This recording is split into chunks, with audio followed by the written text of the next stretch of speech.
Барыңызға келген достар, бүгін біз сіздермен жаппасай тағамды дайындайтын боламыз. Жалпы бұл тағам әр жерде әртүрлі дайындалады және айтылады десек те болады.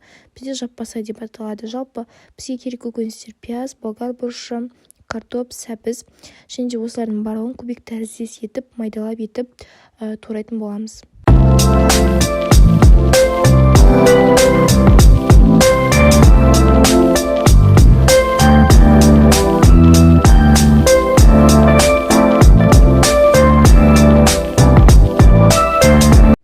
Келесі кезекте етіміз барынша молырақ болғаны дұрыс. Және де ет өзінің мол болған сайын сөлі де көп шығады және сол сөлмен біздің тағамымыз дәмді болып піседі. Келесі кезекте осы етке пиязды салып, пияз бен ет қуырылып жатқан кезде біз қамырымызды дайындап қойсақ дұрыс болушы еді. Қамырға менде тестаға 2 жұмыртқа және де жарты кесе су және де тұз кететін болады.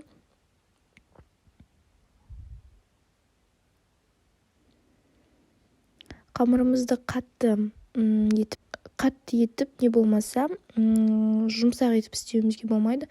Орташа көлемде жасай берсеңіздер болады. Менде осында 2 зуала шықты.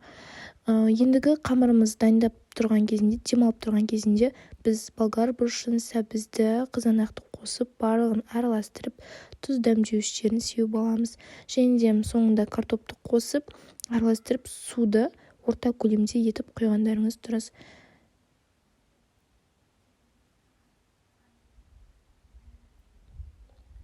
Осы уақытта тұздарын барлығын реттеп алсаңыздар. Енді кезекте қамырды жаю керек бізге. Яғни осы қамырды жаю барысында бешбармақтың қамырын қандай қалыңдықта жаясыз, мұнда тура сондай қалыңдықта жұқа етіп жайғандарыңыз дұрыс. Және де үстіне майды құямыз.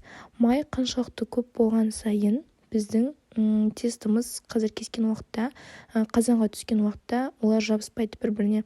Осылайша 4 бұрышты етіп оны кесіп бастаймыз. Майды жағып шығамыз. Майды молырақ құйғандарыңыз дұрыс.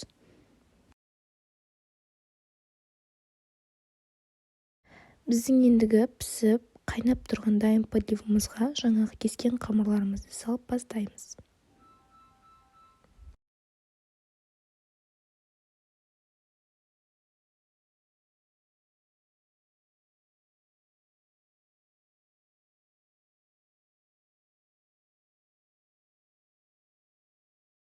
Мынау ендігі дайын болған тағамымыздың түрі.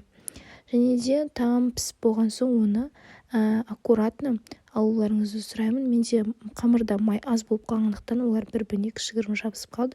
Және де оларды әдемі етіп алсаңыздар, тағамдарыңыздың виді да әдемі болушы еді.